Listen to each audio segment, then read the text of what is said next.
Is there anything that you feel like you left out of the book? I mean, you didn't even get into your new life, being a husband. Yep, you know? yep.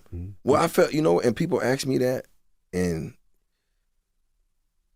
you know how you want to show everybody every room in your house except your bedroom, Yeah, because it's sacred. Absolutely. Like it's your one thing.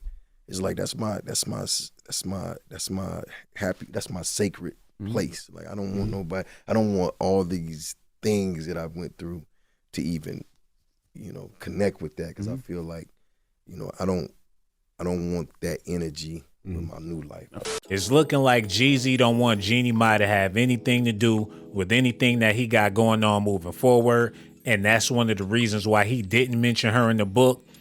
A lot of people are starting to understand that this woman didn't fall in love with Jay Jenkins. She fell in love with Jeezy. And the way he putting it, it's sort of like she didn't even know who he really was. And a lot of my friends didn't even know me. They thought they did. They knew the character you was portraying. Right. They knew. Yeah, the mask you was wearing at the time. Right. They knew that, but as soon as I started having real conversations, I'm like, damn, man, like, you going through that too? You know what I mean? Now we helping each other. You know what I'm saying? So it's like, and people don't believe that. Like even with me and Nipsey used to talk. That's why I love Nipsey so much, man. Like Nipsey would talk to me about books, and we would be in the club, like, and everybody partying, and he like, yo, you read, and we just talking. I just thought that was fascinating because I was there too, because I'm trying to get knowledge, but I'm like, damn, like who would have ever thought that Nipsey Hussle would be the person that I could talk to about books? He spoke about Nipsey Hussle like that was his soulmate, but didn't mention his wife. She never sat down and talked to him about books or anything interesting enough to put in his book. I understand Nipsey Hussle is a polarizing figure. He influenced a lot of people, inspired a lot of people, and motivated a lot of people. But Jeezy been married to this woman forever and decided that she's not worthy enough to be mentioned in his autobiography, and that's supposed to be the love of his life. And by naming the book Adversity for Sale, it seems like he wrote this book intentionally because he knew he was going to divorce his wife, and this would get people interested in buying the book. And now that people reading the book, because they're thinking that he mentioning something about her, he didn't mention nothing at all about her. So we don't know if he's still a player. Maybe he just crushed a lot. Maybe he got married just to clean up his image. But now that the divorce is already setting in motion and he trying to figure out what his next move gonna be, it's looking like his next move is gonna be a sequel to the book. Why Adversity for Sale? Because I feel like adversity was the biggest teacher for me, right? Adversity taught me losing taught me so much, man. Every time I lost, I just walked out of there and I'm just like, okay, what did I learn? And I started to break down,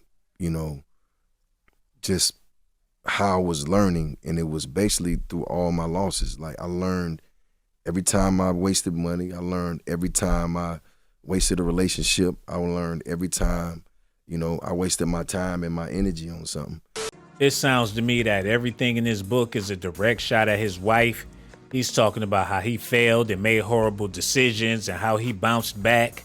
And for the people that read his book and the people that's feeling him again and rocking with him again, they see this situation with his wife and automatically think this is just adversity for sale. He's going to bounce back like he did plenty of times before. And I think this was the smartest thing for him to do before he get a divorce. So when people try to judge him and his character, he put it all out there on the table. You're not going to be able to Ike Turner him, Rick James him. He never lifted a hand at this woman. He's the man that decided to leave. So Jeezy, I get what you doing. And I'm sitting here and I'm going like, when you look at the world, everybody shows you how they winning, how they succeed, what I'm riding, how I'm living. They don't ever talk about what they lost, right? So you see the finished product, and that's why the instant gratification comes in, because everybody feel like they can walk outside and be you tomorrow. That's where the hate come from, really, because you feel like I can stand beside you and be you tomorrow, but you ain't went through what I went through. So adversity to me is just like, I would rather focus on that than saying I won, right? I'd rather tell you all the times I lost, because that's what the value was for me. So I'd rather sell you that. You know what I'm saying? He's enjoying the fact that his marriage didn't work. He's enjoying the fact that people can relate to him in more ways than one. People know about the struggle. People know about the trap. People know about wanting to be a rapper.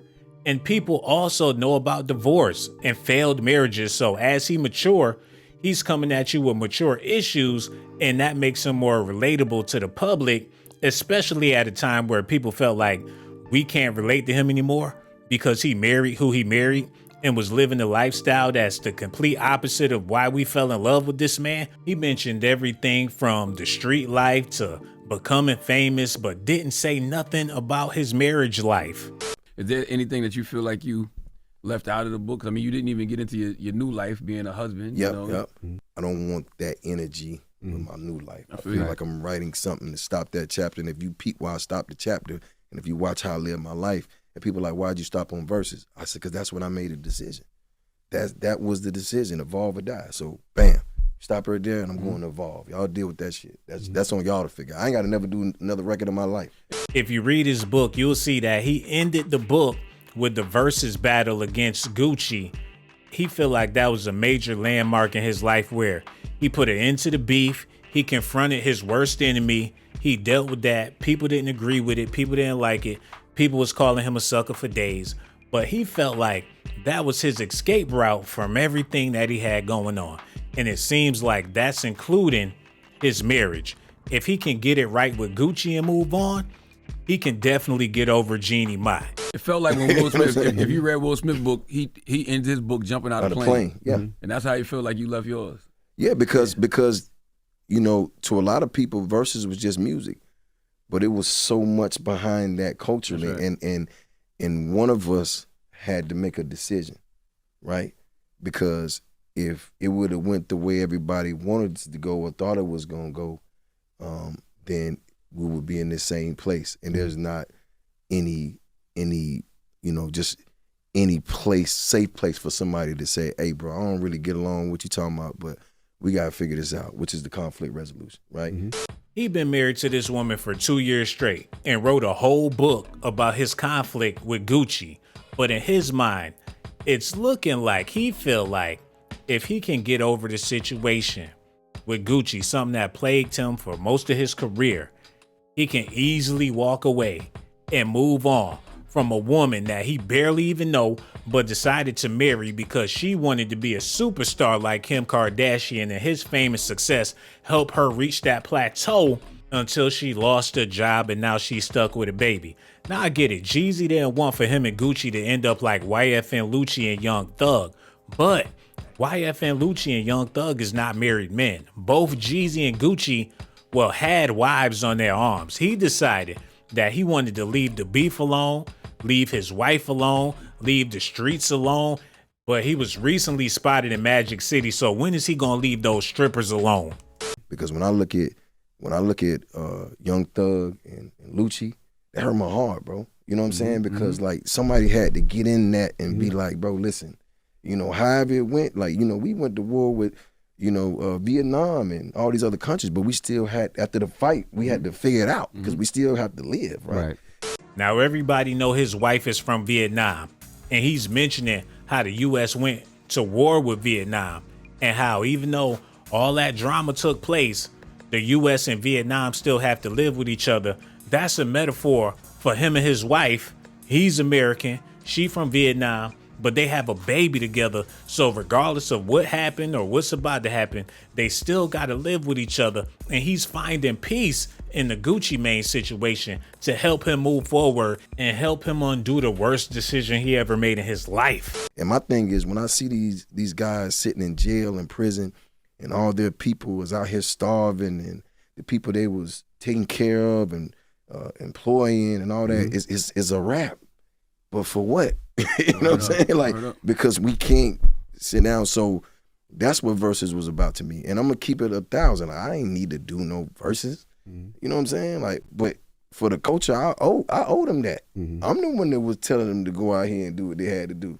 So how I'm gonna go make another move and do what I gotta do and I tell y'all, hey, look, bro, I'm gonna make this decision for all of us. And it might be unfavorable. Everybody might not get it, but you will before it's over with.